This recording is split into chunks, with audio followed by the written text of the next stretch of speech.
आजमगढ़ के एक 55 वर्षीय व्यक्ति को अपना पैर गंवाने का खतरा था, लेकिन max super speciality hospital Lucknow के डॉक्टरों की सूझबूझ, त्वरित कार्रवाई और विशेषज्ञता की बदौलत उनका पैर पूरी तरह से ठीक हो गया है। मरीज कई दिनों से बाएं पैर में गंभीर दर्द, कमजोरी, कालेपन और पैर को उठाने में असमर्थता से जूझने के बाद अस्पताल पहुंचे थे। जब तक वह आपातकालीन विभाग पहुंचे, उनका पैर ठंडा और पीला पड़ चुका था, जो इस बात के संकेत थे कि पैर में रक्त का प्रवाह गंभीर रूप से बाधित हो चुका था। डॉक्टरों द्वारा जांच और आगे के परीक्षण, जिसमें एंजियोग्राफी भी शामिल थी, से पता चला कि उसके बाएं पैर की 2 प्रमुख धमनियों में, एक कूल्हे के पास और दूसरी घुटने के पीछे, पूरी तरह से रुकावट थी, जिसने पैर तक रक्त की आपूर्ति पूरी तरह बाधित कर दी थी। तत्काल उपचार न किया जाता तो पैर काटना ही एकमात्र विकल्प बचता था। और किस तरह से उसकी टांग आप लोगों ने बदली? पेशेंट 60 साल के बाबा जी थे, जिनकी पैर की उल्टे पैर की जो आइलियक आर्टरी होती है, पैर की जो मेन नस होती है, वो बंद हो गई थी पूरी, और डिस्टल उनके पूरा थ्रोम्बस था। तो इसको हम लोगों ने पहले सीडीटी किया, जिसमें कि जो थक्का है उसको घोलने वाली दवाई चलाई। उसके बाद फिर हमने इसमें नेक्स्ट डे स्टेंटिंग की और जो बचा हुआ थक्का था उसकी मैकेनिकल थ्रोम्बेक्टमी की। तो बेसिकली हमने 3 प्रोसीजर किए इसी पेशेंट में। एक सीडीटी किया, आइलियक आर्टरी स्टेंटिंग की और mechanical thrombectomy of distal thrombus.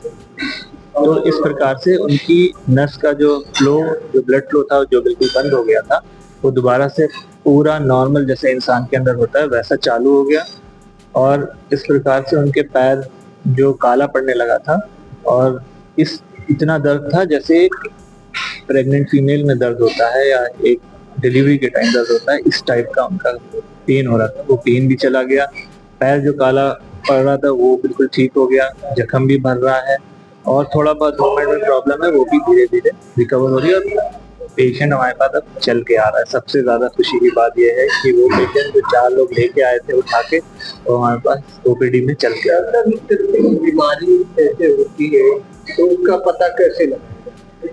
इस तरीके की बीमारी में जो सबसे इम्पोर्टेंट लक्षण होता है कि थोड़ा बहुत चलने के बाद जब पैर में दर्द स्टार्ट होता है, तो उसमें पैर की नस में ब्लड कम जाने की वजह से क्लॉडिकेशन कहते हैं इसको। मेडिकल टर्मिनोलॉजी में हम लोग इसको वेस्कुलर क्लॉडिकेशन कहते हैं। ये होता है। दूसरे, सेंसेशन कम होने लगती है, या तीसरे, मूवमेंट पैर का कम होने लगता है या काला पड़ने लगता है, जिसको गैंग्रीन कहते हैं। पैर के काले पड़ने को गैंग्रीन कहते हैं। ये सारे लक्षण इसमें होते हैं।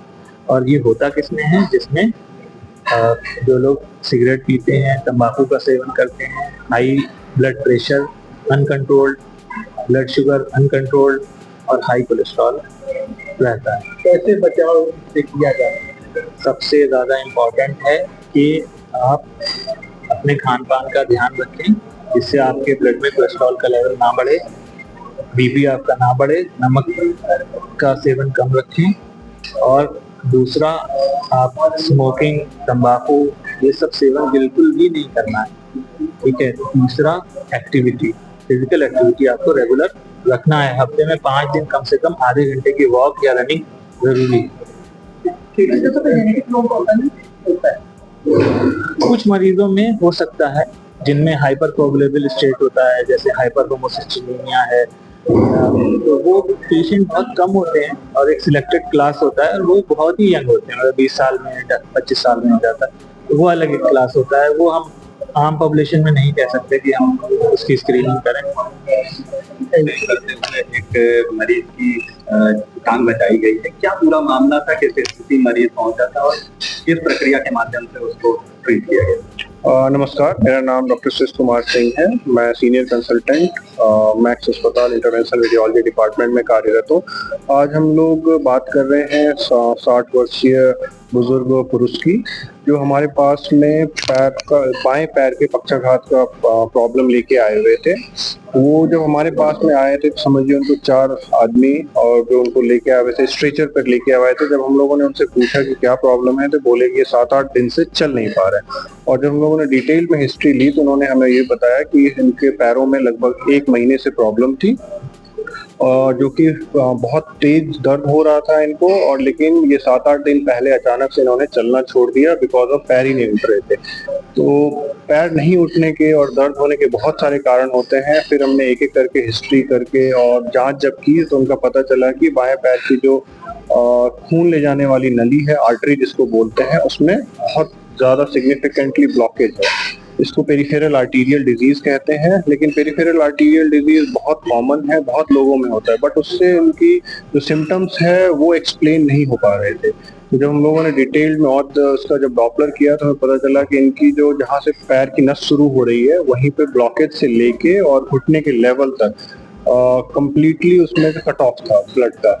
तो फिर हम इमीडिएटली हम लोगों ने, चूंकि टाइम बहुत इंपॉर्टेंट होता है इन सब केसेस में, इमीडिएटली हमने उन्हें सलाह दी कि आप भर्ती हो जाइए और इसको हमें ट्रीटमेंट करना पड़ेगा।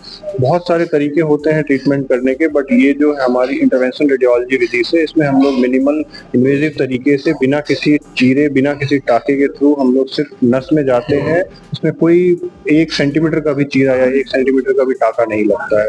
उसमें जाते हैं और नसों और वायर और कैथेटर्स के थ्रू हम लोग क्लॉट्स को या फिर क्लॉट बनने की प्रक्रिया को ठीक करने की कोशिश करते हैं। तो इनमें भी हम लोगों ने यही किया। पहले हम लोगों ने दूसरे पैर से एक्सेस लेके उसमें एक कैथेटर डाल दिया और उसके बाद जो भी नए क्लॉट थे उसको घोलने के लिए हम लोगों ने दवा स्टार्ट की। इस प्रक्रिया को CDT, कैथेटर डायरेक्टेड थ्रोम्बोलिसिस बोला जाता है, और इसको लगभग हम लोगों ने 10 से 12 घंटे तक चलाया, ICU ऑब्जर्वेशन में रखा। एंड सेकेंड स्टेप में जब हम लोगों ने लिया, देखा तो उस टाइम तक इनके जो क्लॉट थे काफी हद तक कम हो गए थे, बट फ्लो अभी भी काफी कम था। अगर इस कंडीशन में हम उन्हें वापस भी छोड़ देते या जाने देते, और प्लस ये भी था जो उनके सिम्टम्स हैं अभी पूरी तरीके से काबू में नहीं आ पाए थे। 50% ही था, लेकिन ये था कि उनके 50% दर्द में कमी आ गई थी। तो इसीलिए हम लोगों ने फिर दूसरा स्टेप को इनका ट्रीटमेंट स्टार्ट किया, जिसमें कि हम लोगों ने आईलिएक स्टेंटिंग, जिसमें कि आप छल्ला डाल देते हो। छल्ला डालने से फ्लो बहुत हद तक रीस्टोर हो जाता है। एंड उसके बाद जब हम लोगों ने छल्ला डाल दिया तो उनके जहाँ से आर्टरी शुरू होती है वहां से लेके घुटने तक लेवल तक में फ्लो बहुत अच्छा आ गया था। लेकिन उसके नीचे भी, उसके बाद भी हम लोगों ने जब देखा कि फ्लो नहीं आ रहा है, अगर हम लोग वहां तक भी अगर करते हैं तो लेकिन नीचे का घुटना अभी भी खतरे में था, तो फिर हम लोगों ने नया एक एक्सेस लेके उसमें कैथेटर के थ्रू डाल के हम लोगों ने क्लॉट को रिमूव किया। लगभग 3 से 4 सेंटीमीटर का क्लॉट हम लोगों ने जैसे ही रिमूव किया, जितनी भी नसें थी वो सारी खुल गई और जो खून का बहाव पूरे घुटने से लेके नीचे तक, हील तक बहुत बढ़िया आ गया था। जैसे ही खुला, पेशेंट का सिम्टम जो पेन वाला था ऑलमोस्ट 90-95% ऑन टेबल पे ही ठीक हो गया, और जो बाकी जो रिकवरी थी वो लगभग 3 से 4 सप्ताह में काफी अच्छी हुई है। और हम लोग उम्मीद करते हैं कि वो फिर से वापस से अपनी नॉर्मल जिंदगी शुरू कर पाएं। चैनल देश प्रतिदिन न्यूज़ को बेल आइकन दबाकर सब्सक्राइब, लाइक और शेयर जरूर करें।